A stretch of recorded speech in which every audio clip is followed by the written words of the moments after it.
Everyone. तो आज के इस वीडियो में हम समझेंगे फर्टिलाइजेशन के बारे में, जो कि बहुत ही ज़्यादा इंटरेस्टिंग है और बहुत ही ज़्यादा इम्पॉर्टेंट है कि ह्यूमन में फर्टिलाइजेशन यानी कि निषेचन की क्रिया कैसे होती है। जैसा कि लास्ट वीडियो में हमने पढ़ा था कि पुरुषों में स्पर्म कैसे बनता है और महिलाओं में एग कैसे बनता है, यानी कि अंडा कैसे बनता है। तो अब ये स्पर्म और एग कैसे मिलेंगे, कैसे उनका फ्यूज़न होगा और कैसे फ्यूज़न के बाद एक जाइगोट बनेगा और वो जाइगोट एक भ्रूण के रूप में डेवलप होता है और 9 महीने के बाद ये भ्रूण यानी कि एम्ब्रियो एक फुल्ली फॉर्म्ड बेबी के रूप में बाहर आता है। तो इन सभी को हम बहुत ही डिटेल में समझने वाले हैं, तो वीडियो को एंड तक देखिएगा जिससे आपके सारे डाउट क्लियर हो, हर एक पॉइंट समझ में आए। तो आइए स्टार्ट करते हैं। देखिए, फर्टिलाइजेशन क्या होता है। The process of A fusion of A sperm with an egg या फिर ओवम इज कॉल्ड फर्टिलाइजेशन, यानी कि एक अंडे के साथ शुक्राणु के संलयन यानी कि मिलने की प्रक्रिया को हम निषेचन कहते हैं। जैसे कि इस वीडियो में आप देख सकते हैं कि ये स्पर्म है और ये इस एग में एंटर कर रहे हैं और एंटर करने के बाद इनका फ्यूज़न होता है, यानी कि इस फ्यूज़न के बाद एक जाइगोट बनेगा। तो इस प्रोसेस को हम वीडियो के माध्यम से समझेंगे जिससे कि आपके सारे डाउट क्लियर हो, बहुत ही अच्छे से आप समझ सकें। तो इधर देखिए, ये है स्पर्म। जब इंटरकोर्स होता है यानी कि सेक्स के दौरान बहुत सारे स्पर्म वेजाइना में एंटर करते हैं। होता क्या है कि जब ये स्पर्म वेजाइना में एंटर करते हैं तो बहुत सारे स्पर्म वहाँ पे मर जाते हैं, क्योंकि जो वेजाइना होती है यानी कि योनि, इस योनि का जो पीएच होता है वो एसिडिक होता है, जिसके कारण बहुत सारे स्पर्म योनि में पहुँचते ही मर जाते हैं।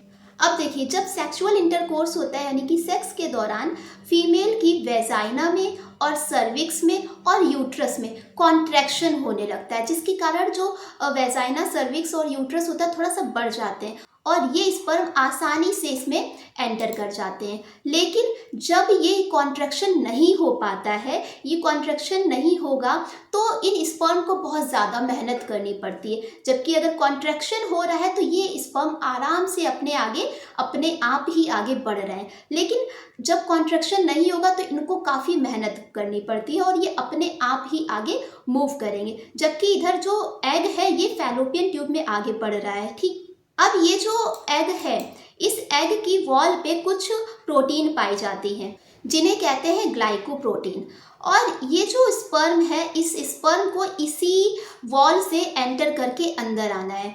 ठीक है, देखिए, जैसे ही स्पर्म एंटर करता है एग में तो एग की जो आउटर लेयर होती है जिसे बोलते हैं ज़ोना पेलुसिडा, ठीक है, तो ये ज़ोना पेलुसिडा खत्म हो जाती है और जिसके कारण अब कोई भी स्पर्म बाकी के स्पर्म अंदर एंटर नहीं कर पाएंगे, यानी कि फर्टिलाइजेशन जो होगा सिर्फ एक ही स्पर्म के साथ होगा और यही स्पर्म आगे जाके जाइगोट बनाएगा और जाइगोट बनने के बाद ये स्पर्म भ्रूण बनाएगा और भ्रूण बनने के बाद इसका डेवलपमेंट होता है 9 मंथ तक और आफ्टर 9 मंथ एक फुल्ली फॉर्म्ड बेबी बाहर आता है। तो इस तरीके से ये प्रोसेस होती है।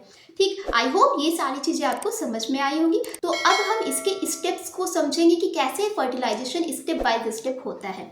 तो आइए इसे भी हम समझते हैं। तो देखिए, during fertilization a sperm comes in contact with the zona pellucida layer of the ovum और egg and induces changes in the membrane that block the entry of additional sperm, यानी कि जब निषेचन के दौरान होता क्या है कि जैसे ही इसमें स्पर्म एंटर करता है तो ये जो लेयर होती है इसमें चेंजेस आ जाते हैं और ये जो ज़ोना पेलुसिडा होती है अपने आप को ब्लॉक कर लेती, सील कर लेती, जिसके कारण कोई भी एक्स्ट्रा स्पर्म अंदर एंटर नहीं कर पाता है। तो इस तरीके से सिर्फ एक ही स्पर्म का फर्टिलाइजेशन होता है, यानी कि एक ही स्पर्म अंदर फाइनली एंटर करेगा और ओवम यानी कि अंडे से मिलकर फर्टिलाइज होगा और एक जाइगोट का निर्माण करता है।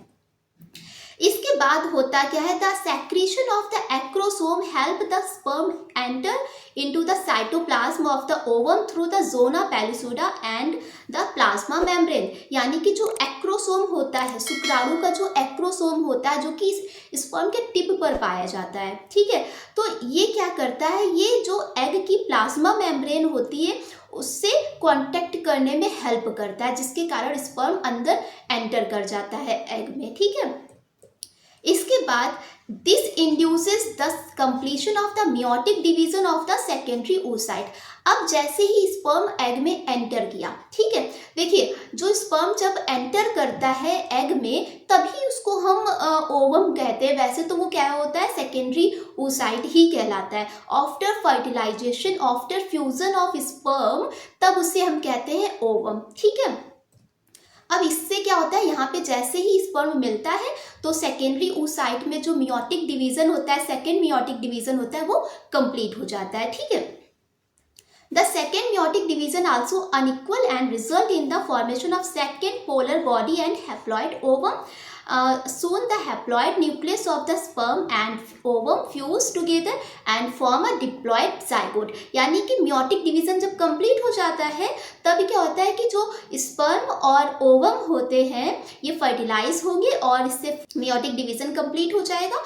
अब क्या होगा, एक diploid zygote बन जाता है, ठीक है। और यही डिप्लॉयड जाइगोट फर्दर इसमें चेंजेस आते हैं और ये एक भ्रूण बना लेता है, यानी कि एक एम्ब्रियो बना लेता है। और इस एम्ब्रियो के बनने के बाद इसमें 9 मंथ तक डेवलपमेंट होता है और आफ्टर 9 मंथ एक प्यारा सा बेबी बाहर आता है, ठीक है। तो इस तरीके से ये प्रोसेस होती है। अब इसके स्टेप्स को हम समझे कि इसमें कितने स्टेप्स होते हैं। तो सबसे पहला स्टेप होता है sperm makes contact with egg, यानी कि फर्टिलाइजेशन की सबसे पहले की प्रोसेस क्या होगी भाई, आपने स्टार्टिंग में ही सारी चीज़ें आपने समझ ली हैं कि जब स्पर्म एग से मिलेगा, ठीक है, यानी कि कांटेक्ट में आएगा तभी तो आगे की प्रोसेस होगी। तो पहला स्टेप तो आपका हो जाएगा कि sperm makes contact with egg, यानी कि शुक्राणु अंडे के संपर्क में आते हैं, ठीक है।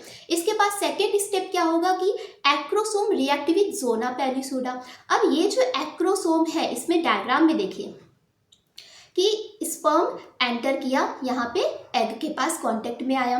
अब सेकेंड स्टेप में क्या होगा कि जो एक्रोसोम होता है, स्पर्म के आगे का जो टिप होता है यहाँ पे एक्रोसोम प्रेजेंट होता है। अब ये क्या करेगा, ये जो एग होता है, एग की जो आउटर लेयर होती है जिसे हम बोलते हैं जोना पेलुसिडा, अब इससे रिएक्शन करेगा, ठीक। रिएक्शन करने के बाद क्या होता है, इसमें जो पेरीवेटिलाइन स्पेस होता है उसके साथ एक्रोसोम रिएक्ट करेगा और ये एंटर कर जाएगा इसके अंदर।